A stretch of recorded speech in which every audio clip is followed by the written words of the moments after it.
name you have on the case and who I am, it's two different people. You want to smile about it and laugh about it? Take him back. We'll call him out later. Take him back. You keep laughing. You laugh one more time, that's 30 days.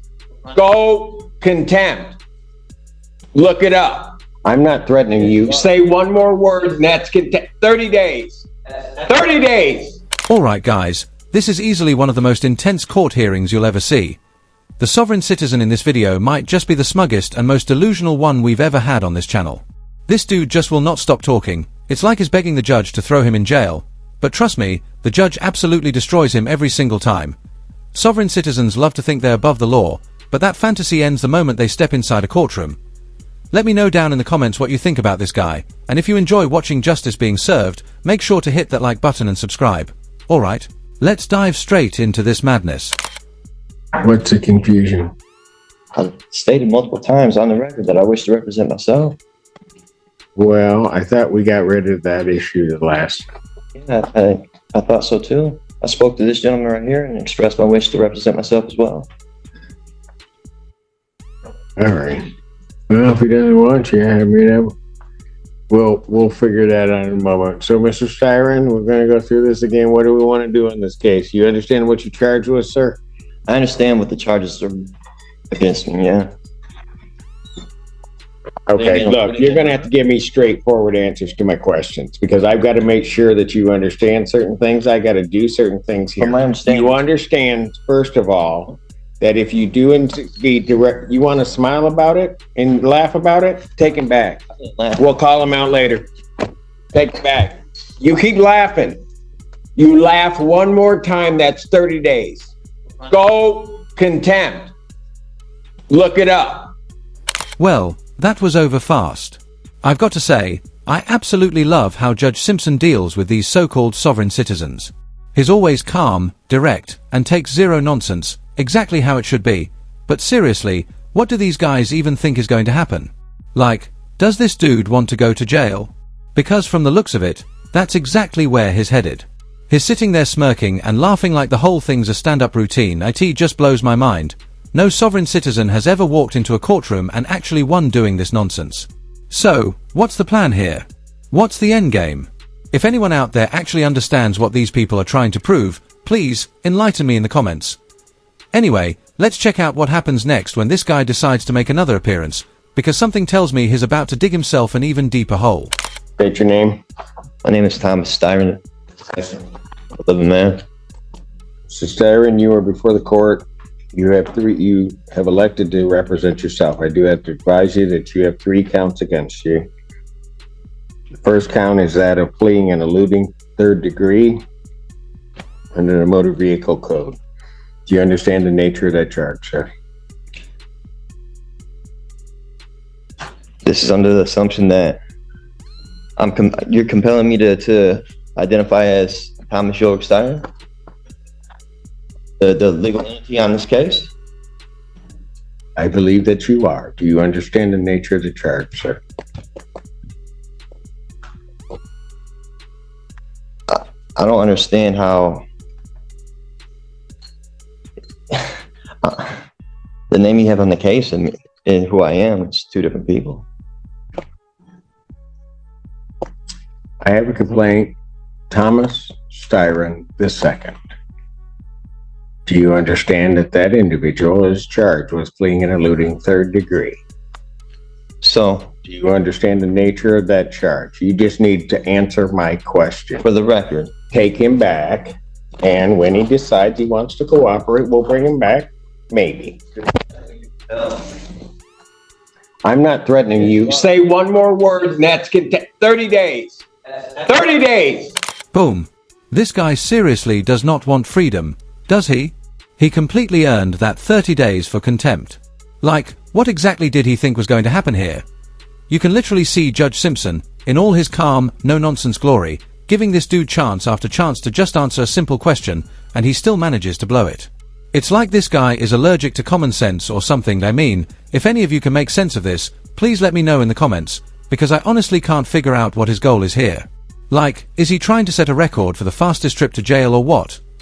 Anyway, let's check out what happens next, because he's back for round 3, and somehow, I already know it's not going to go well. Let's dive in.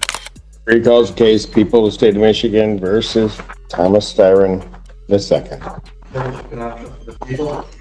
Styron, you are before the court on a felony complaint that does allege count 1. And I'm going to presume, since you do not want to answer the court's questions, that you understand English and understand what I'm saying. You are before the court on 3 charges. Count 1 is the charge of fleeing and eluding 3rd degree.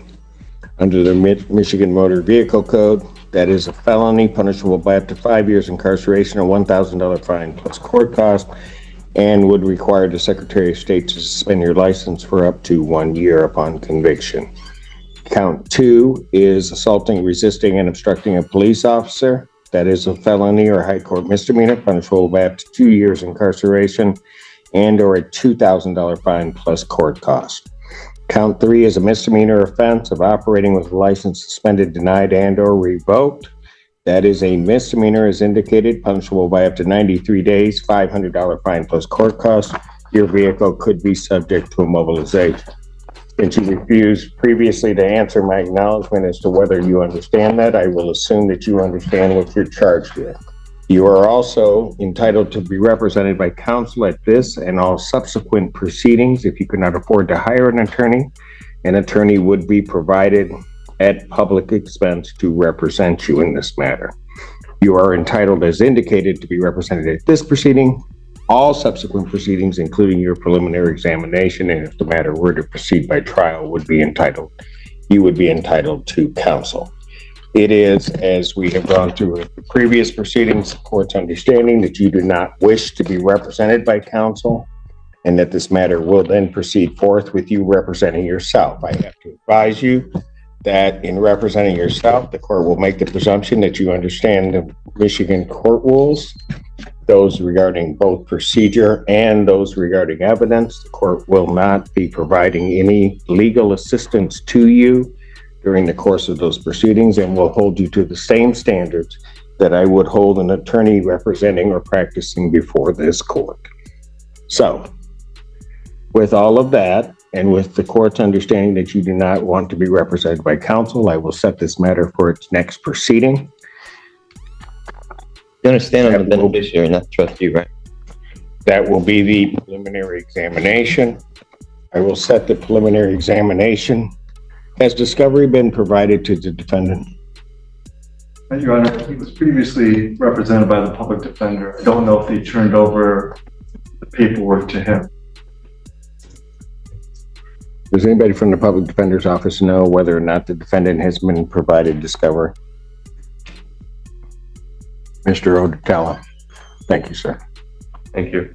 Your Honor, we have the discovery. I have not been able to share that discovery with Mr. Styron. I tried to speak with him and go over it, but I'd be happy to turn that over to him at first available.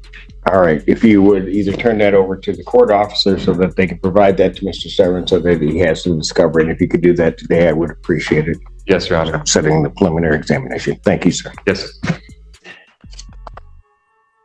The people would have their witnesses available June 11th.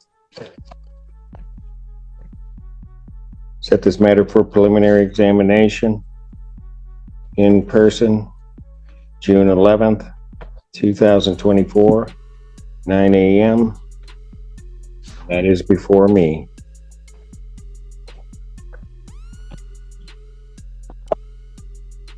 Defendant, as he was leaving the courtroom the last time, the court did find the defendant in contempt, sentenced him to 30 days. The defendant will serve that sentence.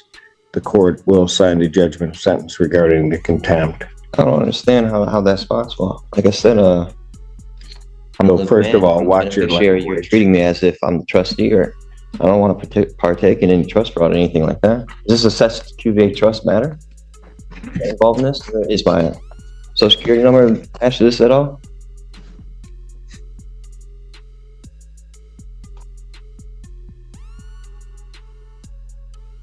Go figure. Styron, or whoever you wish to be addressed as, I'd suggest that you watch yourself because there's going to be more time coming. You keep it up. You're presuming that You will jurisdiction learn over how the to conduct yourself appropriately in these proceedings in this courtroom and before me. You will not in any manner whatsoever You're disrespect trying to compel me to be somebody I'm not. or this institution. You have no evidence It will not to prove that happen. I'm who you say I You am. will not talk to me in that fashion. In what fashion? I'm not the one being unethical. Very good. You'll serve the 30 days. We'll see.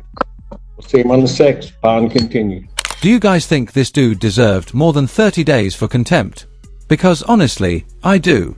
I was half expecting Judge Simpson to hit him with another 30 days right then and there for those rude comments at the end. Like, how far can you push your luck in one hearing? You've got to admit though, this sovereign citizen's got some serious nerve. He walked into that courtroom loaded with all his fake legal theories and refused to back down, no matter how ridiculous he sounded.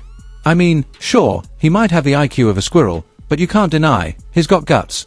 This whole case is just another perfect example of how not to act in court.